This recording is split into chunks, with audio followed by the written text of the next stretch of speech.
You ask Tiger to calculate. This deals with linear inequalities with one unknown.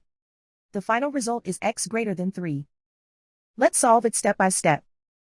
Group all constants on the right side of the inequality. Add 16 to both sides.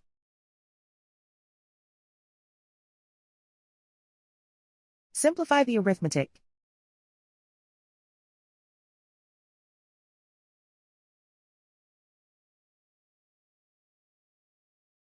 Isolate the x. Divide both sides by 4.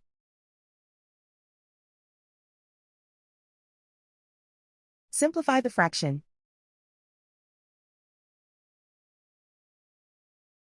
Find the greatest common factor of the numerator and denominator.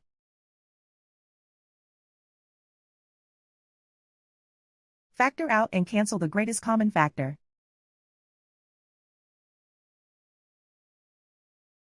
Plot the solution on a coordinate grid. And so the final result is x greater than 3.